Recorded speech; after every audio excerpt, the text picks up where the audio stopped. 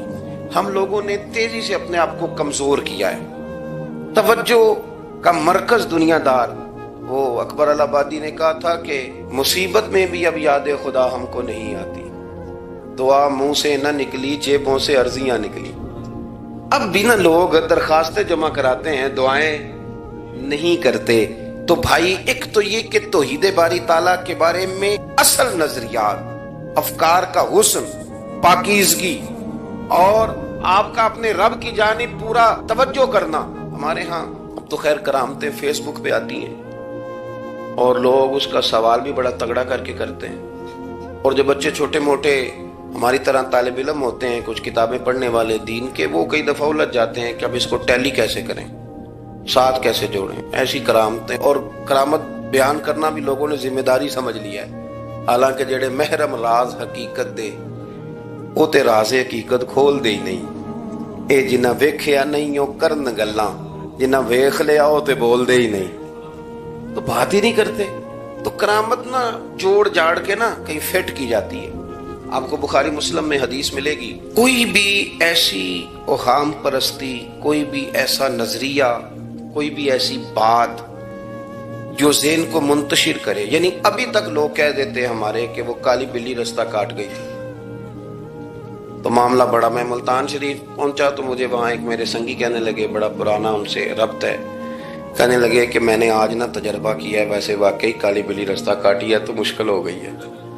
میں نے انہیں کہا کہ آپ کا تجربہ سجدہ صاحب کا محتاج ہے، آپ کو دوبارہ سے تجربہ کرنا چاہیے۔ خدا کے بندے، کالی بلی رستہ کاٹ جائے تو مشکل ہوتی ہے، تو میرا تو سارے رستے، کئی کالی گاڑیاں رستہ کاٹ گئی، اب کیا کیا جائے؟ ایک کمزوری ہے، افکار میں کمزوری نہیں پیدا کریں، کچا پن نہ پیدا کریں، آپ مضبوطی لائیں۔ بخاری مسلم میں آپ کو حدیث ملے گی، سرور کائنات علیہ السلام کے صاحبزادے جناب ابراہیم علیہ السلام وصال فرما گئے، اور کیفیت یہ تھی کہ انہوں نے حضور کی مقدس گود میں آخری سانس لیا، داڑھی مبارک محبوب کی آنسوؤں سے بھر گئی۔ حضرت انس کہتے ہیں عرض کی یا رسول اللہ آپ بھی آنسو بہاتے ہیں؟ فرمایا میرا بیٹا گیا ہے تو آنسو نکل آئے ہیں، ورنہ میری زبان پہ وہی جاری ہے جس سے میرا رب راضی ہوتا ہے۔ اسی دن نا، جس دن سرکار کے صاحبزادے کا وصال ہوا، اسی دن سورج کو گرہن ہو گیا۔ کچھ لوگوں نے بات جوڑ دی، کہنے لگے کہ آج چونکہ حضور سید عالم علیہ السلام کے صاحبزادے کا وصال ہو گیا ہے تو آج دیکھو سورج کو بھی گرہن ہو گیا ہے۔ بات جوڑ دی، غم کی کیفیت تھی، سرکار کی مقدس داڑھی آنسوؤں سے بھری ہوئی تھی، حالات کا تقاضا اور اس کی سمت کچھ اور تھی۔ حضور نے جمعے کا انتظار نہیں فرمایا، فرمایا بلاؤ لوگوں کو مسجد میں۔ لوگ جمع ہو گئے اور صحابہ فرماتے ہیں ہمارے خیال میں یہ تھا کہ یہ موقع نہیں تھا، آج نہ جہاد کے لیے حکم آنا ہے، کس مقصد کے لیے حضور نے طلب فرمایا، لیکن جب ہم گئے اتنا ضروری کام ہے نظریات کا صاف ہونا۔ اللہ کے محبوب نے لوگوں کو اسی دن بلا کے فرمایا لوگوں سنو، سورج اور چاند کو جب گرہن لگے تو استغفار پڑھا کرو، تسبیحات کیا کرو، نوافل ادا کیا کرو، اللہ کے حضور حاضر ہوا کرو۔ فرمایا یہ سورج اور چاند کو جب گرہن لگے تو یہ اللہ کی نشانیوں میں سے نشانی ہوتا ہے، کسی بندے کے دنیا سے جانے کا اس کے ساتھ کوئی تعلق نہیں۔ تم نے اپنے ذہن کو ٹھیک رکھنا ہے، افکار کو ٹھیک رکھنا، کسی بھی قسم کی تم نے اوہام پرستی کا شکار نہیں، مضبوط رہیں، مضبوط رہیں۔ اٹھ باندھ کمر کیوں ڈرتا ہے، پھر دیکھ خدا کیا کرتا ہے۔ آپ مضبوط رہیں، جب مضبوط رہیں گے تو انشاءاللہ توانائی اللہ کی طرف سے عطا کر دی جائے۔ دوسری بات، نبی پاک صلی اللہ تعالی علیہ وسلم نے نا تمام انبیاء کرام علیہم السلام کے بارے میں لوگوں کے ذہنوں کی اصلاح کی۔ آپ کبھی قرآن حکیم کا مطالعہ فرمائیں، احادیث مبارکہ کو پڑھیں تو میرے محبوب کریم کی شان یہ ہے کہ حضور نا انبیاء کی شانیں بیان کرتے ہیں۔ حضرت موسیٰ کلیم اللہ ہیں، کس نے ہمیں بتایا؟ قرآن و حدیث نے بتایا۔ شانیں بیان کی نبیوں کی، عظمتیں بیان کی۔ حضرت ابراہیم خلیل اللہ ہیں، یہ ہمیں قرآن نے بتایا، حضور نے بتایا، لیکن ساتھ ہمیں یہ بھی بتایا کہ ہیں یہ اللہ کے بندے، ہیں یہ اللہ کے رسول۔ نبی پاک صلی اللہ تعالی علیہ وسلم نے افکار اور نظریات انبیاء کے بارے میں لوگوں کے درست فرمائے۔ مجموع الزوائد میں حضرت مولا علی شیر خدا رضی اللہ تعالیٰ عنہ کی حدیث مروی ہے، ایک بدو آ گیا حضور کی بارگاہ میں کچھ مانگنے کے لیے۔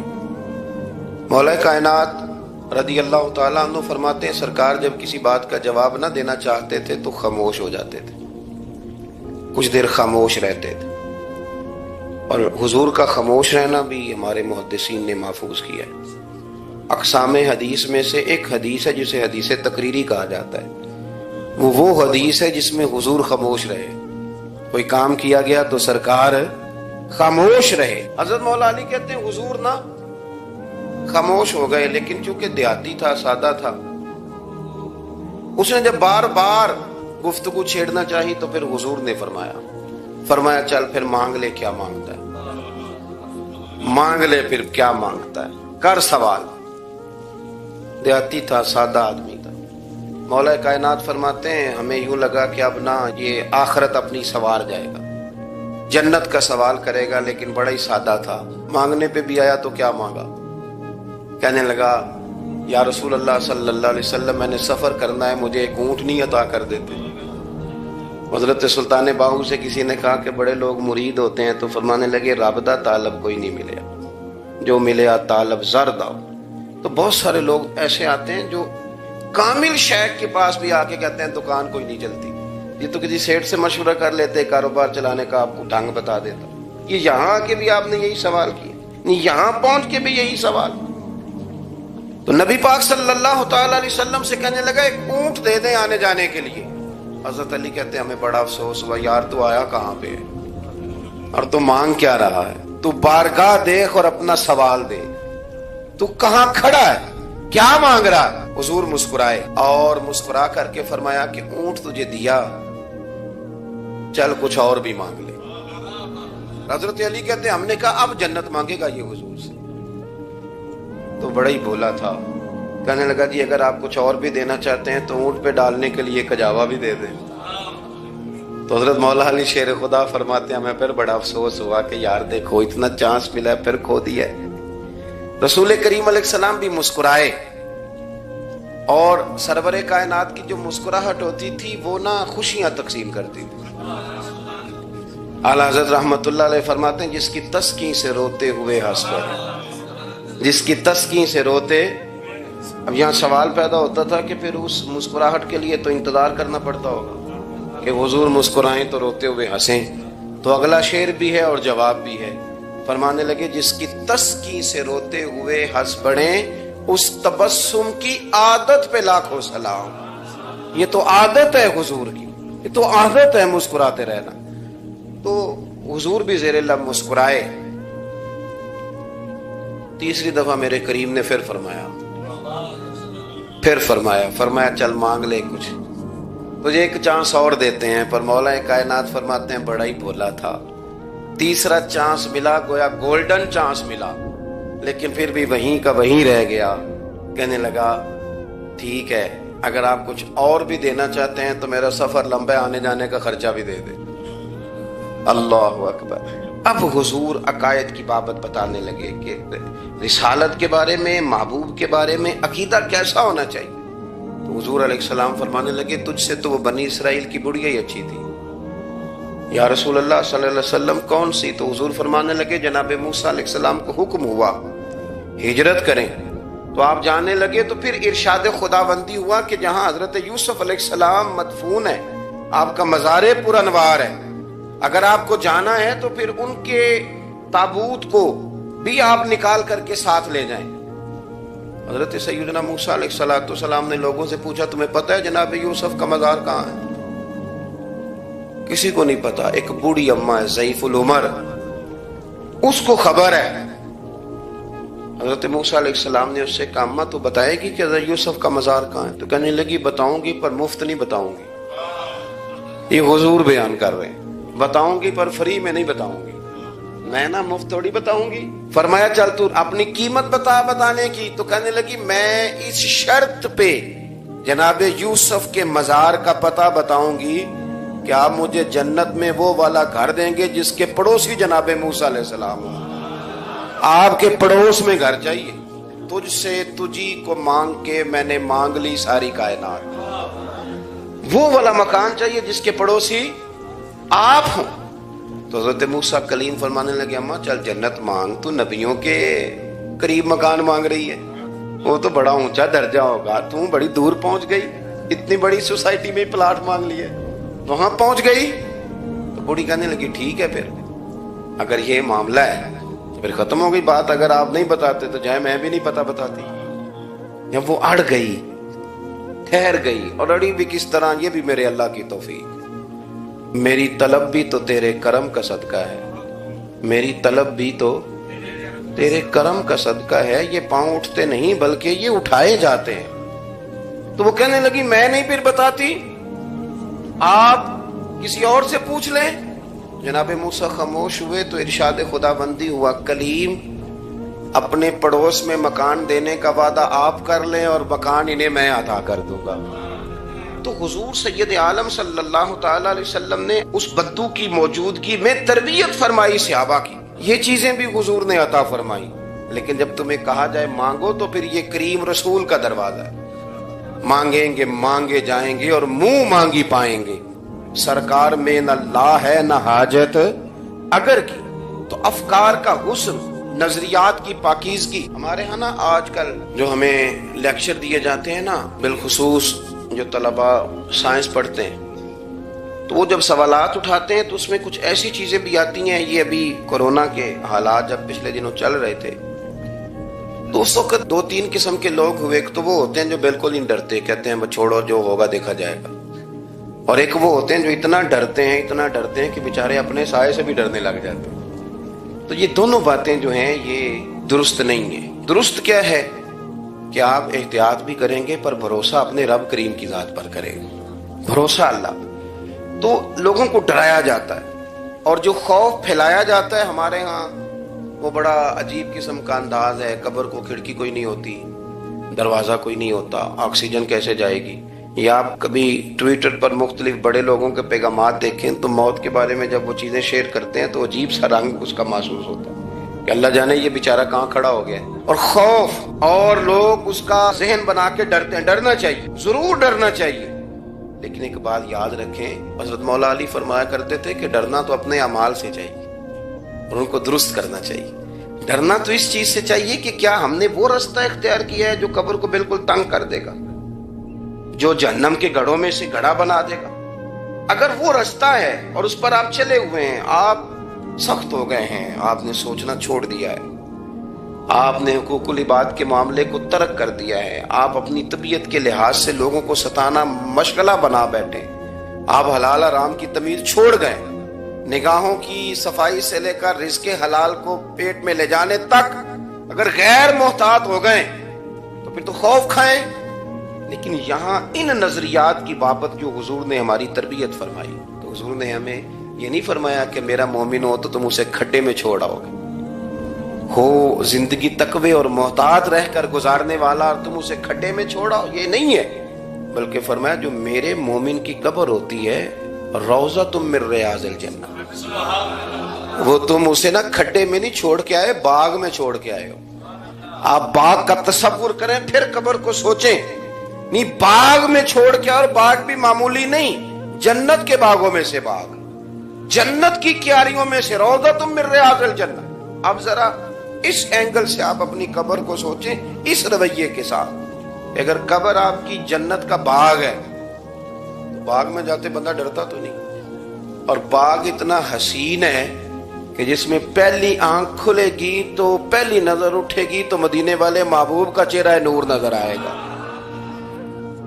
اتنا شاندار باغ ہے, آپ اس کی رعنائی, اس کا حسن اور اس کی خوشبو کو ملاحظہ فرمائیں. تو حضور نے نا ہماری تربیت فرمائی. میں اکثر کہا کرتا ہوں احباب سے کہ انسان 10-15 سال کے بعد پردیس سے واپس لوٹے اور ماں اگر موجود ہو نا گھر میں, اتنا تگڑا استقبال کرتی ہے کہ مزہ آ جاتا ہے. اس کا بس نہیں چلتا, مکان بھی نہیں بنا دے, فلانی چیز بھی نہیں لے آؤ, میرا پتر آ رہا ہے, فلانی بھی. تو سالوں بعد بندہ گھر لوٹے تو ماں اتنا استقبال نہیں کرتی جتنا قبر میں اللہ کی رحمت بندے کا استقبال کرتے. اس لیے جب یہ سوچ بن گئی تھی نا صحابہ کی حصول جنت کی, تو پھر ان کو لگاؤ ہو گیا تھا، پھر دنیا کی زندگی، جاہ و جلال، مال و دولت اتنا زیادہ وقت نہیں رکھتا تھا ان کی نظر میں۔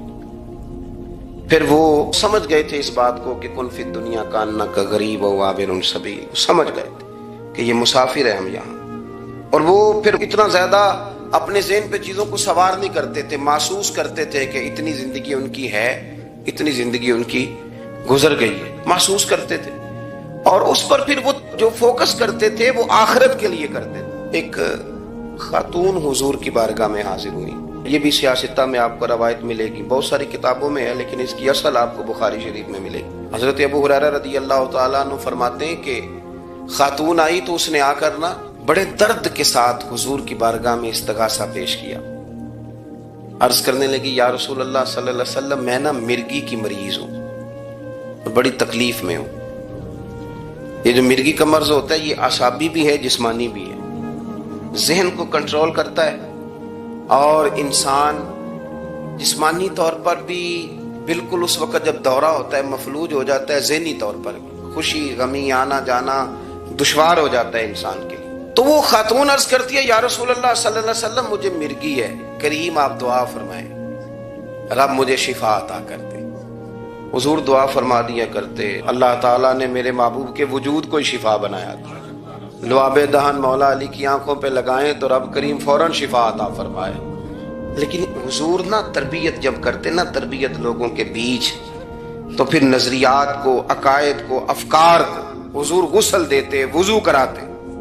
یہاں بھی سرکار نے صحابہ کے بیچ اس خاتون سے گفتگو فرمائی، اور حضور فرمانے لگے اگر تو کہے تو میں دعا کرتا ہوں رب تجھے شفا دے دے گا۔ حضور فرمانے لگے اگر تو کہے میں دعا کرتا ہوں اللہ شفا دے گا، اور فرمایا اگر تو کرے صبر تو میرا وعدہ ہے رب بغیر حساب کتاب جنت عطا کرے گا۔ عرب کی سوسائٹی کے اندر لوگ سخت مزاج تھے، وہاں کے جو بدو تھے ان کی ترش روئی کا ہر آدمی شکوہ کرتا تھا، ان کا لہجہ پتھروں سے زیادہ سخت تھا، پر نبی کریم صلی اللہ تعالی علیہ وسلم نے اس حلم کا مظاہرہ فرمایا، حضور نے اس بردباری کا مظاہرہ فرمایا۔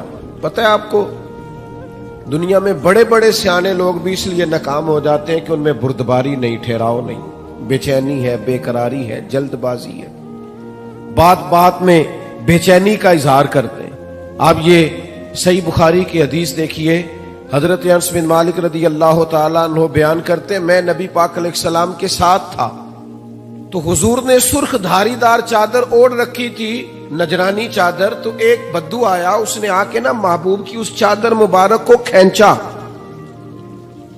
آپ فرماتے ہیں میں نے خود دیکھا حضور کی مقدس گردن پر اس کا نشان پڑ گیا چادر کا، اور جب حضور نے اس کی طرف توجہ کی تو پتہ کیا کہتا ہے؟ کہتا ہے وہ جو اللہ نے مال آپ کو دیا اس میں سے مجھے بھی کچھ عطا کرے۔ یعنی سوالی بن کے آیا ہے، مانگنے آیا، اور حال یہ ہے کہ مقدس چادر کو پکڑ کے کھینچ رہا ہے، اور اس سختی سے کھینچ رہا ہے کہ گردن پر نشان پڑ گئے۔ پر جناب انس بن مالک فرماتے ہیں اس کی حرکت اتنی سخت تھی کہ محبوب کی مقدس وجود اطہر پر وہ نشان چھوڑ گئی، لیکن جب اس نے کہا نا میں کچھ مانگنے آیا ہوں، تو فرماتے ہیں اس وقت میرا قربان ہونے کو جی چاہا جب حضور نے بات سنی اور مسکرانا شروع کر دیا۔ یہ کمال اللہ نے صرف محبوب کریم کو عطا فرمایا ہے، وہ اپنے پرائے کا غم کھانے والا، مرادیں غریبوں کی بر لانے والا، مصیبت میں غیروں کے کام آنے والا۔ یعنی وہ اس سختی سے مکالمہ کر رہا ہے کہ مقدس چادر پکڑ کے کھینچ رہا ہے۔ ہمارا دروازہ کو زور سے بجا دے نا فقیر کبھی، تو ہم کہتے ہیں بھائی تو خیرات لینے آیا ہے کہ قرضہ لینے آیا ہے، توڑے گا تو دروازہ؟ لیکن کیفیت یہ ہے کہ اس نے گردن مبارک پر نشان چھوڑ دیا، پر حضور مسکرائے۔ میرے دوستو، طبیعتوں میں کچھ ٹھہراؤ لانے کی ضرورت ہے، حضور سے بردباری کا فیضان مانگنے کی ضرورت۔